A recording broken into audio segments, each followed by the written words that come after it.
The the idea of definitions, right? That you can. I hear this a lot talking to people who are a little too deeply into philosophy, right? That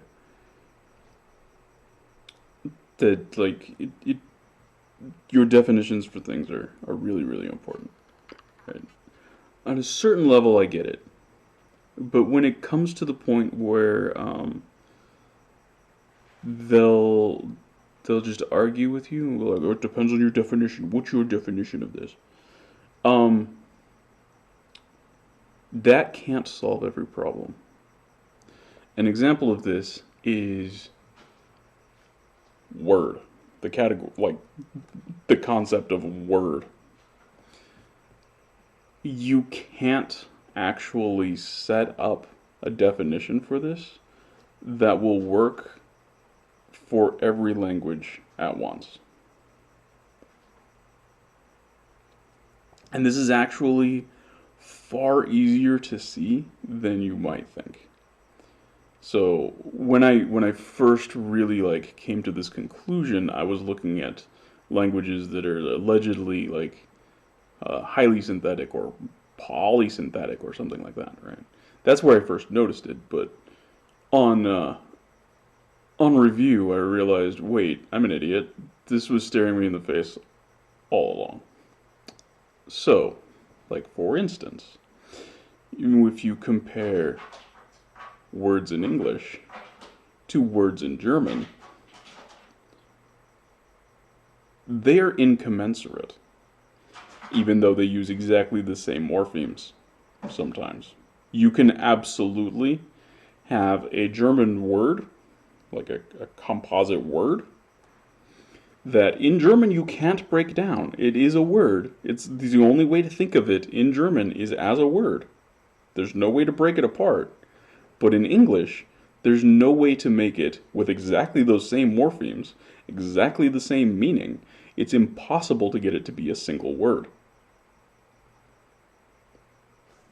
Done. We just demonstrated that you cannot define word cross-linguistically in a way that will work. Which means that when we're talking about language and we talk about words, that's nonsense.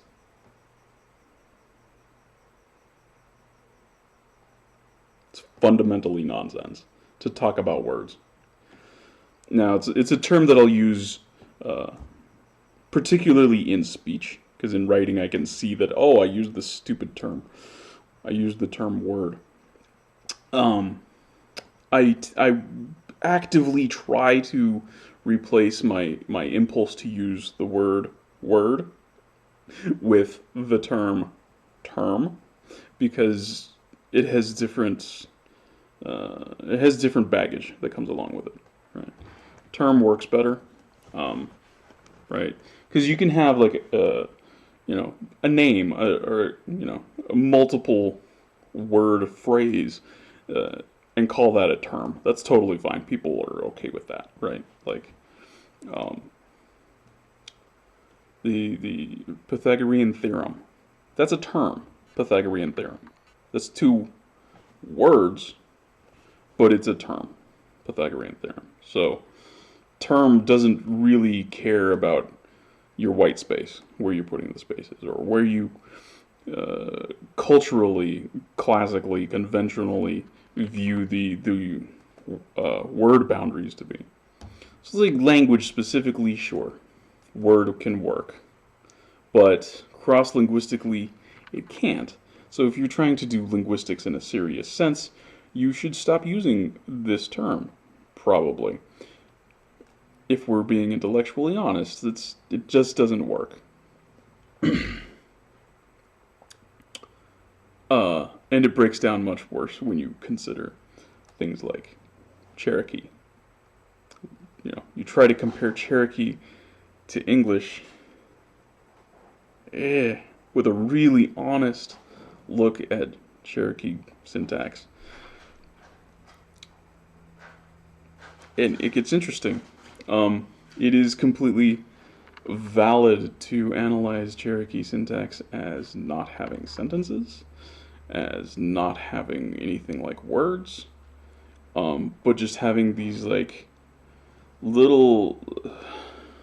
It's like you tack on a little bit of information onto one core morpheme, one core like content bearing morpheme, right? So like door, dog, running, something like that, right? Like something that you would classically in English think of as like a noun or a verb or maybe an adjective. It's something like that bears encyclopedic content, right? Like table, these sorts of things, sorts of normal words, not pronouns, not not things like that, not function words. It is completely, especially when you hear it spoken, it's completely reasonable to look at Cherokee as just taking one of those things, sticking some stuff onto it, and then having a breath before and after it. So, is that a word? Maybe. Is it a sentence? Not really. Because to really get things that look like sentences in any other language that has or appears to have sentences, you need a couple of these. And there's some apparent rules to the order that these can be in, right? So, like, I forget what it is. I think Cherokee is allegedly SOV. I think it's subject, object, verb. But if you just look at, it's not strictly that, for one thing. But also if you just look at like basic discourse requirements. So say you have two people talking back and forth, right? The way that that's going to tend to pan out is going to be SOV, right? So you say we got two people, and they can only say like one content bearing, one encyclopedic content bearing morpheme, right? So so the first one probably going to give you a noun, and it's probably going to be the subject noun, right? So say your first speaker says something like the table.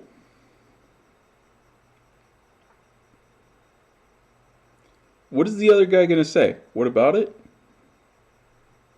Well, that's how this conversation is going to make sense. You can't open with "what about it?" That doesn't make any fucking sense. Right? So if you view these things strung together in like a discursive sense, well, they're clearly not words anymore. They're more like sentences, but they're not sentences. So the whole concept of a sentence doesn't work. The whole concept of a word doesn't work. And in order to, in Cherokee, to utter something that looks like a sentence in English, it's really like a paragraph. Kind of all of your basic structural concepts, formal concepts, just flew out the window if you're honestly looking at how Cherokee works, right? So like this is kind of where I first noticed that it's a problem. But then I looked at, oh wait, German exists. Fuck. We don't need that. Between English and German, you can clearly see that word is a nonsense category. Yeah.